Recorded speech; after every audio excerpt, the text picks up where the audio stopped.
आता क्षणाच्या महत्त्वाच्या बातमी अशी की सरपंच संतोष देशमुख हत्या प्रकरण पुन्हा एकदा तापल्याचं दिसलंय। काल या प्रकरणातील अमानुष मारहाणीचे आणि हत्येचे फोटो सोशल मीडियावर व्हायरल झाल्यानंतर राज्यभरात संतापाची लाट उसळली आहे। त्यातच मस्साजोगचे सरपंच संतोष देशमुख यांच्या निर्गुण हत्येच्या निषेधार्थ आज राष्ट्रवादी काँग्रेस शरदचंद्र पवार पक्षाकडून मूक आंदोलन करण्यात आलं।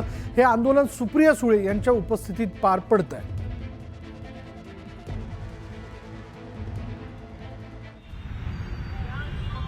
लढ्यामध्ये जेवढं योगदान प्रत्येक व्यक्तीचे मी प्रांजळपणे कबूल करते, या मीडियाच्याही खूप मोठं सहकार्य आहे। या महाराष्ट्रात माणुसकी जिवंत आहे।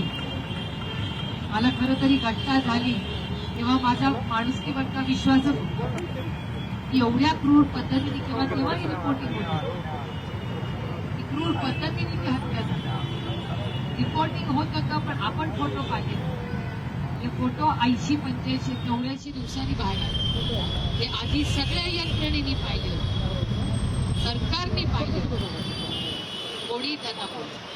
आज मला काही युवा मुलं भेटायला आले, ते म्हणले ताई ज्याने, आणि त्यांनी मला एक शब्द वापरला की वाल्मिक कराडनी सरेंडर केलं। म्हणजे काय सरेंडर केलं? तो सरेंडर करणार आहे, त्याच्या ते मानेला धरून खरपटत त्या पकडून आणायला पाहिजे होतं। सरेंडर काय? आणि एवढी मस्ती यांना की व्हिडिओ करून टाकतात की मी सरेंडर, काय समजतात स्वतःला? एवढी यंत्रणा ते चालवणार।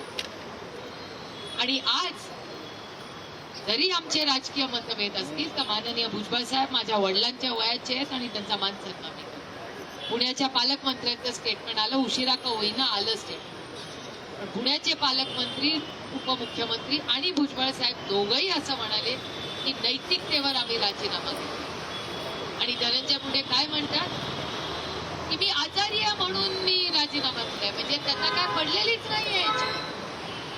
ज्या क्रूर पद्धतीने हत्या झाल्या ह्यांच्याच राईट हँडच्या माणसांनी केलं ना, हे दुर्दैव आहे की नैतिकता, सुरेश धसांचे आणि आमचे राजकीय मतभेद असतील पण ह्या बाबतीत मी ताकदीने सुरेश दासांच्या बाजूने होते। सुरेश दास त्या दिवशी काय म्हणाले की नैतिकतेची आणि धनंजय मुंडेची भेटच कधी झाली नाही।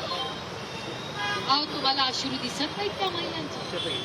त्या माऊलीचे अश्रू दिसत नाही? त्या आईचे अश्रू तुम्हाला दिसत नाही? त्या वैष्णवीचे अश्रू, ते छोटं लेकरू त्यांचे अश्रू तुम्हाला दिसत नाही? त्या भावाचं दुःख दिसत नाही तुम्हाला? एवढं झालं तरी मी माझ्या तब्येतीमुळे आज राजीनामा, म्हणजे माणुसकी त्यांनी ठेवलीच नाही।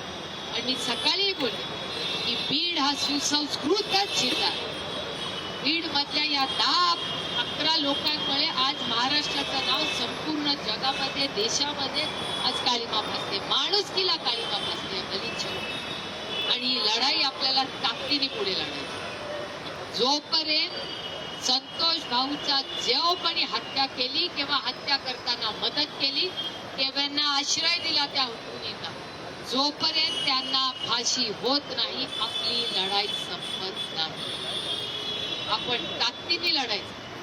सगळ्यांना सगळं माहिती आहे, आपल्यालाही माहिती आहे, मीडियालाही माहिती आहे। फक्त सरकार का उशीर करते याचं उत्तर मला माहिती। महादेव मुंडेच्या बाबतीत हेच केलं। महादेव मुंडेंच्या मिसेस काल ती माऊलिकात आंदोलनाला बसली होती, त्यांना न्याय मिळाला नाही। आणि सुरेश दास, बजरंगप्पा सोनवणे, संदीप क्षीरसागर, रोहित पवार, चित्रा वाट, सोळंकी